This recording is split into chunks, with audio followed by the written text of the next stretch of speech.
Hello everyone, welcome back. This is Tom with Capo Fetish. Very hot and muggy day today in SoCal. I'm going to count down my top 20 favorite album closers of the 1970s. So without further ado, here we go. At number 20 is I'm in Love with a Girl by Big Star from the Radio City record from 1974. An incredible record, and it just ends on a very kind of understated way with just Alex Chilton playing his acoustic and singing. The song comes in probably, I would say, less than 2 minutes long, but it's a beautiful little tune, ending a great record. And that is my number 20th song, I'm in Love with a Girl from Big Star from Radio City from 1974. Coming in at number 19 is another little ditty off After the Gold Rush from Neil Young called Cripple Creek Ferry. The song, I think it really is more of a nostalgic favorite for me. It reminds me of starting kindergarten in 1970. I was 5 at the time. This album was being played in the house constantly for my brother and sister. And I just always have great memories of this record and that song. And it just ends a perfect record, a very eclectic record from Neil Young on a really cool note. So Cripple Creek Ferry, Neil Young, 1970 from After the Gold Rush, coming in at number 19. Now, I've never really been a huge Springsteen fan, but man, I do love Jungleland, Born to Run. What an epic song. There's so much dynamics going on in this tune. I mean, the saxophone and just, I don't know, the intensity of it. I love, Springsteen's first 3 or 4 albums. This is probably my favorite of his.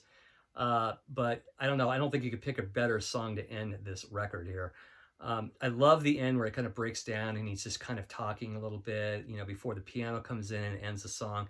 Really intense. Good stuff. I love this song. Jungleland coming in at number 18 on my top 20 favorite 1970s album closers from Bruce Springsteen's Born to Run, 1975.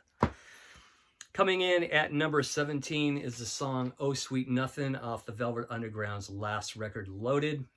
It almost has kind of a Grateful Dead kind of vibe for the Velvet Underground. It has kind of a jammy vibe, a really cool vocal from Doug Yule, the bass player, and it just really ends a fantastic record on a high note. Kind of builds up, kind of goes down a little bit, builds up again, and ends in really nice fashion. So this is coming in at number 17, Oh Sweet Nothing from the Velvet Underground from the Loaded record. Coming in at number 16 is the Tim Hardin song Reason to Believe that Rod Stewart covered on Every Picture Tells a Story from 1971. Great song. Rod does an amazing version here. Initially, this was going to be the single. Initially, this was the A-side, and Maggie May was the B-side, and some disc jockey turned the record over, and Maggie May became the huge hit. So it's kind of odd that Reason to Believe was the A-side, and Maggie May was the B, but great way to end the album. A great record from Rod Stewart, one of his best early records. And Tim Hardin, great songwriter. So Rod does the song justice.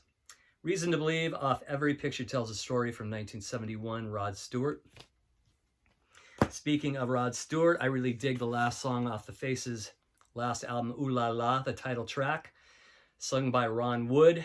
It's gained a lot of traction over the years, I think, since Rod Stewart did that Unplugged show years ago, but love the original version from the Faces. Really great uplifting acoustic number, ending a really underrated record. This record over the years has really grown on me of all the Four Faces records. There's a lot of great Ronnie Lane tunes. So anyway, Ooh La La coming in at number 15. Coming in at number 14 is The Ocean off House of the Holy from Led Zeppelin. Love the way it starts with the Bonzo count off. And then that doo-wop section at the end. It's just a great rockin' ending to a great record. Love the song. The Ocean, Led Zeppelin, coming in at number 14. Coming in at number 13 is a song that Doors producer Rothschild called cocktail music. I disagree. Riders on the Storm, the last song I believe they ever recorded, and the last song on LA Woman from 1971. I think it just has such a great vibe. I never get tired of it, no matter how much it's played. I love the Ray Manzarek electric piano solo in the middle, and then that whispering at the end of Riders on the Storm by Jim Morrison, which I guess assume is his last vocal, according to the sources. So that is coming in at number 13, Riders on the Storm from the Doors from the LA Woman album 71. Coming in at number 12 is Here Comes the Flood from Peter Gabriel's first record. One of his best vocals from his solo period, or solo career, I think. Just a lot of passion. Starts off with that piano, and then just builds and builds and builds, and just that, it's just an incredible song. So this is coming in at number 12. Here Comes the Flood from the first Peter Gabriel album, also known as Car, from 1977. Number 11 is one of my favorite Stevie Wonder songs, I Believe When I Fall in Love, It'll Be Forever, off Talking Book. An amazing song that was actually featured in the movie High Fidelity, I think on the end credits. But it just starts off with this beautiful melody and an incredible, beautiful chorus, and then at the end it gets into more soul, and it's just life-affirming and just ends the record on a high note. To me, this is one of his greatest albums, Talking Book. It doesn't get talked about enough. Usually people talk about songs in the key of life, but I think this is one of his greatest. So anyway, this is coming in at number 11. I Believe When I Fall in Love, It'll Be Forever from the Stevie Wonder Talking Book, 1972. Number 10 is one of my favorite Bowie closers from the 70s, Lady Grinning Soul off of Aladdin Sane. Has this very cabaret vibe, has this really high vocal range that Bowie does so well on here, and it's very almost opera, almost kind of opera in a way, kind of cabaret opera, very theatrical, and just ends the album on another high note. So Lady Grinning Soul from David Bowie. Love the piano in that song. Coming in at number 9 is an amazing song from Marvin Gaye, Inner City Blues, of What's Going On from 1971. It's probably my favorite song on the album. The part at the very end, the coda, I guess you could say, where he's going, mother, mother, it's just breaking down. He's kind of reprising a vocal part from the title track, and then it goes into the congas, which kind of fades out. It's one of the greatest moments I think I've ever heard on record. It just gives you a chill up the spine. Amazing track. Inner City Blues, Marvin Gaye, What's Going On from 1971. Coming in at number 8 is What's So Funny About Peace, Love, and Understanding from 1979's Armed Forces from Elvis Costello, a song originally written by Nick Lowe when he was in the band Brinsley Schwartz. But, Elvis Costello pretty much makes it his own. It's a song he still plays in just about every show to this day. And it just rocks, and this whole album is perfect, and it just ends on a super high note. Incredible song. What's So Funny About Peace, Love, and Understanding? Elvis Costello, Armed Forces, 1979. Coming in at number 7 is Last Time I Saw Richard from Joni Mitchell off the Blue record from 1971. Capping off a perfect record, a very dark way to end the record, but the record's pretty dark already. It starts off with a very long piano intro, and then she goes into this whole thing about dark cafes and old lovers, and the whole trip of relationships, the decay of relationships, and that last part where she says these dark cafe days, so amazing. So this is coming in at number 7. Last Time I Saw Richard from Joni Mitchell off the Blue record. Coming in at number 6 is a song called You Can't Stop the Music off the Kinks album Soap Opera, an album that most critics really hate, but it's one of my favorites of theirs. And it's just a great song about carrying on amongst adversity in life, and just keep rocking, and it features, in my opinion, one of Dave Davies, one of his greatest guitar solos. Just a ripping melodic guitar solo. One must hear it to just really dig it. Check it out if you haven't heard it. It's fantastic. So You Can't Stop the Music from Soap Opera The Kinks from 1975. Coming in at number 5 is King of the World from Steely Dan off of Countdown to Ecstasy. A song that doesn't get a lot of attention or airplay, but I think it's one of their greatest album closers of the 70s. And not much more to say. You have to listen to it. And it's a great song. And this is coming in at number 5, King of the World from Steely Dan's Countdown to Ecstasy. Coming at 4 is one of my, if not my favorite James Taylor song of all time, which ends Sweet Baby James from 1970. The song is called Sweet for 20G. Starts off with this almost kind of Beatlesque melody, then it goes into the second part, which is kind of melancholy, and then it ends on this kind of R&B romp, which ends the song. So it's kind of like 3 songs in one, kind of like Happiness is a Warm Gun. It's just an amazing track.